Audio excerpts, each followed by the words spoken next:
After the end of World War II, the world was split into two, East and West. This marked the beginning of the era called the Cold War.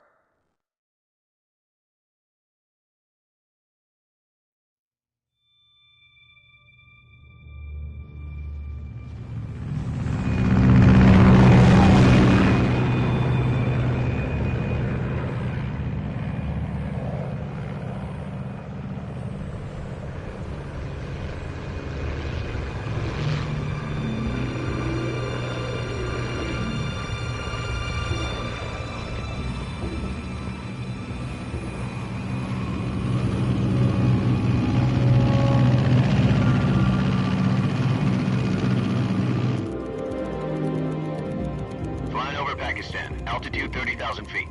Approaching Soviet airspace. 20 minutes to drop off. Commencing internal depressurization. Equipment check. Arm main parachute.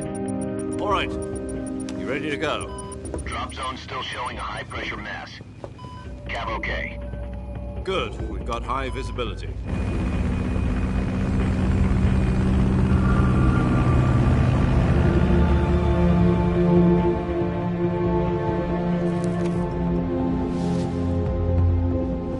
Put out that cigar. Connecting oxygen hose to interior connector. Put on your mask.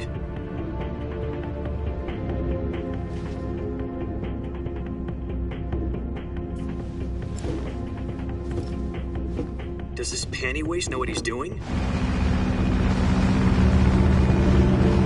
Approaching release point. 10 minutes to drop off. Hey, are you deaf? He said put out the cigar and put on your mask.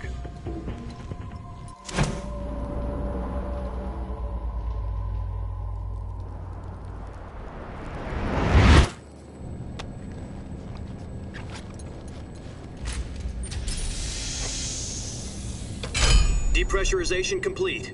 Checking oxygen supply. 6 minutes to drop off. Opening rear hatch.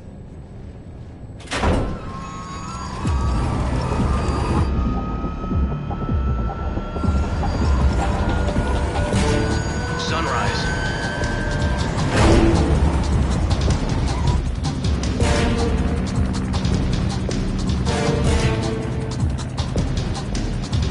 External temperature minus 46 degrees Celsius. 2 minutes to drop off. Stand up. You'll be falling at 130 miles per hour. Try not to get frostbite from the wind chill. 1 minute to drop off. Move to the rear. Activate bailout model. This is one for the history books. The world's first halo jump. 10 seconds to drop off. Stand by. Status okay. All green. Prepare for drop-off. Countdown. 5, 4, 3, 2, 1. Spread your wings And fly. God be with you.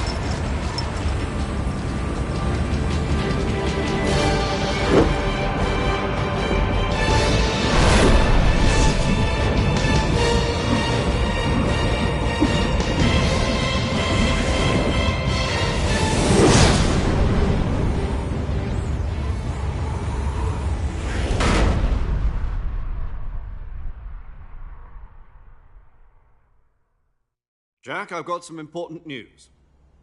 The head of the CIA has finally given us the green light for the Virtuous mission. Virtual mission? No, the Virtuous mission. The future of our Fox unit depends on it. If it succeeds, we'll be officially organized into a unit. Virtuous mission? Sounds like some kind of initiation ritual. You know, don't get cocky. This isn't a training op. Right. So what exactly is this wonderful mission? Well, about 2 years ago, a certain Soviet scientist requested asylum in the West through one of our moles. His name is Nikolai Stepanovich Sokolov. He's head of the OKB-754 Design Bureau, one of the Soviets' top-secret weapon research facilities, and the East's foremost expert on weapons development. Sokolov? Isn't he that famous rocket scientist? The very same. On April the 12th, 1961, the Soviets achieved the first manned spaceflight in history. The Earth was blue, but there was no God. Well spoken. The rocket that carried Yuri Gagarin into orbit was the A-1, known as the Vostok rocket. Sokolov is said to be the man most responsible for the multi-engine cluster used in that rocket. After Gagarin's flight, Sokolov left rocket development to become the head of the newly established Design Bureau. From a lowly technician to head of a design bureau, that's quite a success story, so why do you want to defect? It seems he'd become afraid of his own creations. Afraid? Call it a crisis of conscience. And for that, he left his country and his family behind and went over the fence? Not exactly. One of his conditions was that his family was also to be taken safely to the West. We used a mole to get the family out first and succeeded in sneaking Sokolov over the Berlin Wall shortly afterwards. I was the one who conducted the operation. The security on the eastern side was still full of holes back then. Then what? We got Sokolov over in one piece, but the whole ordeal had left him exhausted, and we checked him into a hospital in West Berlin.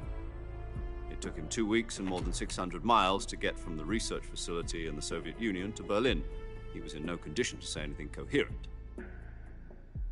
And it was only a week later that we had something much bigger on our hands. The Cuban Missile Crisis.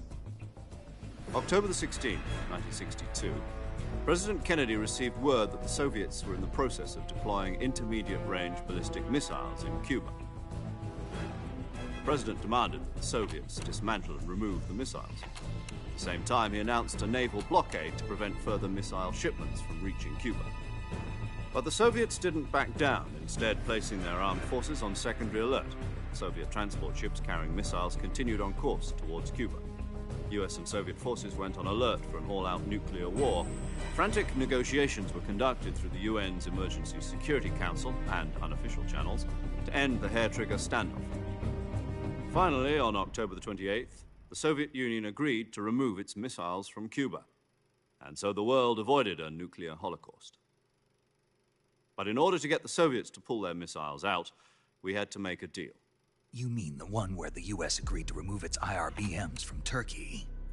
No. The Jupiter IRBMs deployed in Turkey were obsolete, and we were going to get rid of them anyway. They had no strategic value whatsoever to either the US or the Russians. The Turkey deal was a ruse, a cover story that was fed to the other intelligence agencies around the world. So what did the Russians really want? Sokolov. They wanted us to return Sokolov. You mean the Soviets pulled out of Cuba just to get their hands on Sokolov? That's right. What the hell was he working on? At the time, we had no idea. We were running out of time. It was either give up Sokolov or risk full-scale nuclear war. In the end, we had no choice. President Kennedy gave in to Khrushchev's demand. The next day, I got Sokolov out of the hospital, handing him over to agents on the eastern side. Sokolov kept on screaming, "Save me," until he disappeared from my sight. Then, a month ago, we received some new information from one of our moles. About Sokolov? Yes.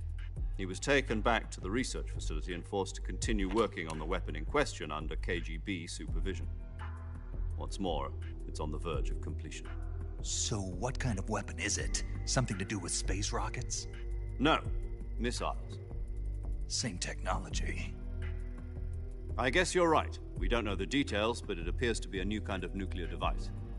For half a year now, the Soviets have been conducting frequent nuclear tests at Semipalatinsk.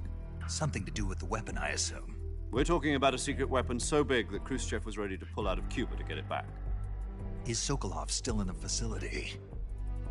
No, according to our intelligence, he's in Selino-Yarsk, a place in the mountains about 3 miles to the west that's known as the Virgin Cliffs. The Virgin Cliffs. Nice name for a virtuous mission. They moved him there just recently. Why? Apparently, they're conducting a field test of the weapon, but it's our best chance to get him back. This mission would never have been possible if he was still in the research facility. This is our last chance. Sokolov must have known that too when he contacted us.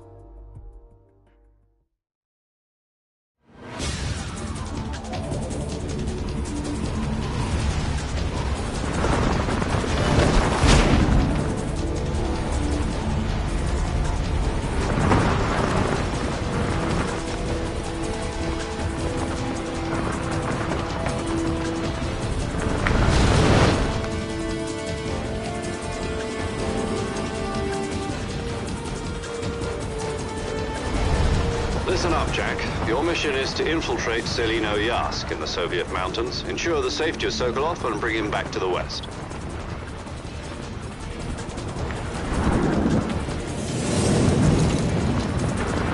If we don't get Sokolov back before that weapon is complete, we'll be facing a major crisis.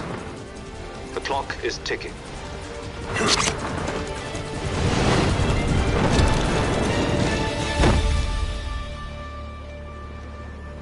Once we've confirmed the rescue of Sokolov, stand by at the recovery point. A recovery balloon will be dropped at that point. Helium will be pumped into the balloon to inflate it. The process takes about 20 minutes.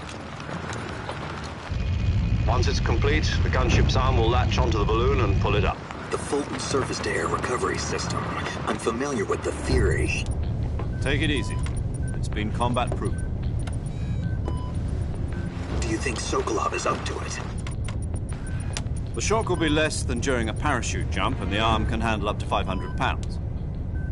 So you're planning on going over the border in a single combat Talon? She's equipped with 2 6-barrel 20mm Vulcan cannons, as well as 2 40mm machine guns. Sounds like she could hold her own against a battalion of tanks. Even with the fuel in the reserve tank, we're facing a 4-hour time limit. If all goes well, it shouldn't take more than a few hours. Home in time for dinner. But if anything goes wrong, You'll be eating dinner, breakfast, and all the rest of your meals in the jungle.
Do you copy?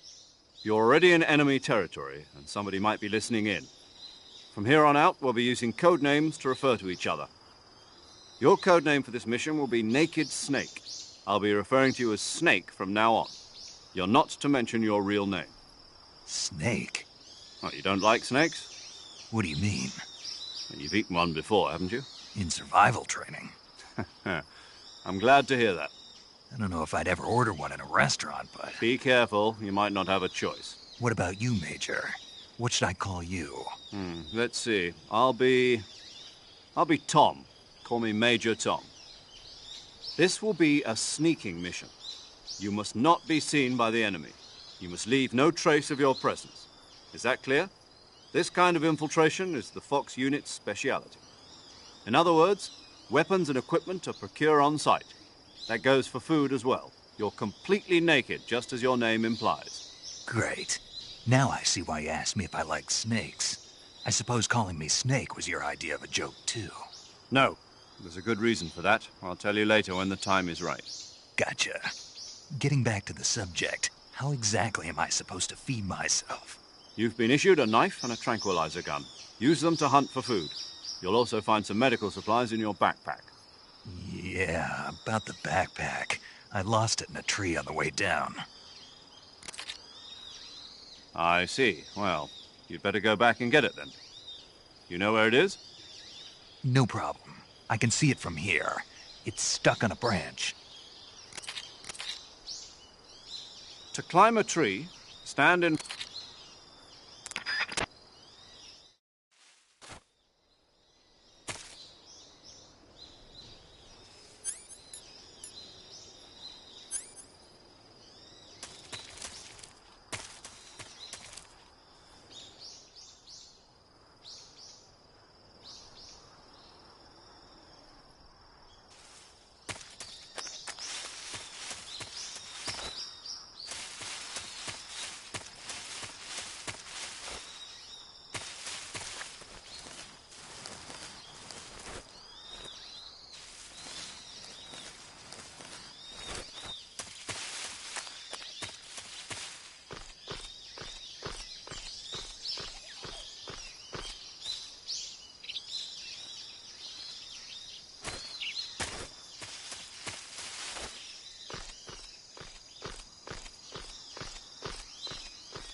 The backpack is on the branch pointing east on that tree, right?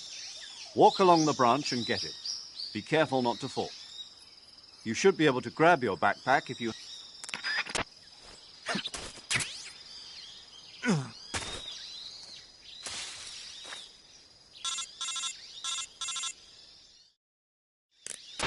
I see you've retrieved your backpack, Snake. To equip a weapon, it's necessary to take it out of your backpack. In the survival viewer, choose Weapon from the backpack. Your available weapons will be displayed in a window in the upper left. From that list, choose the...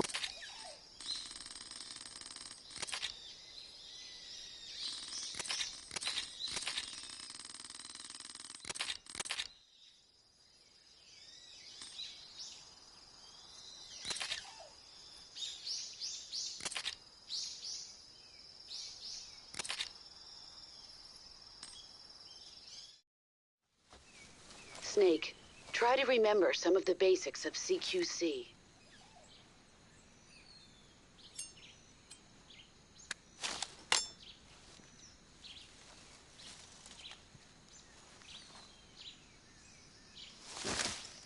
Commencing virtuous mission now.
Major. I've spotted 2 enemy soldiers. They're probably KGB troops sent to guard Sokolov. AK-47s and grenades.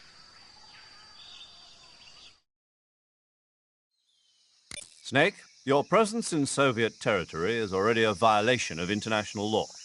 We can't let the Kremlin find out that the CIA and the American government are involved. Contact with the enemy is strictly prohibited. Don't engage them in battle either. This is a stealth mission. Got that? The Major is right. The point of this mission is to sneak through the jungle without being seen. The success of the mission depends on how well you use your camouflage. Change your camouflage by selecting Camouflage from the Survival Viewer. The Uniform option lets you pick your uniform, while the Face option lets you change your face paint. Choosing camouflage that blends in with your surroundings will help you conceal yourself more effectively. Also, don't forget that anything that moves will stand out in the jungle. If you just stand up and run around like an idiot, you're bound to be spotted. But if you crawl instead, you should be able to sneak by without being noticed. You can see how effective your camouflage is by looking at the Camo Index. The Camo Index shows how well your current camouflage blends in with the surrounding area. The higher the value, the harder you are to spot, and vice versa. The key is to make yourself one with nature. Keep that in mind as you go along, okay?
Who's that?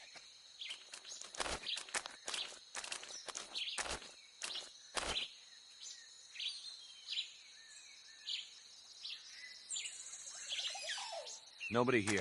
Huh? I hear footsteps. Huh?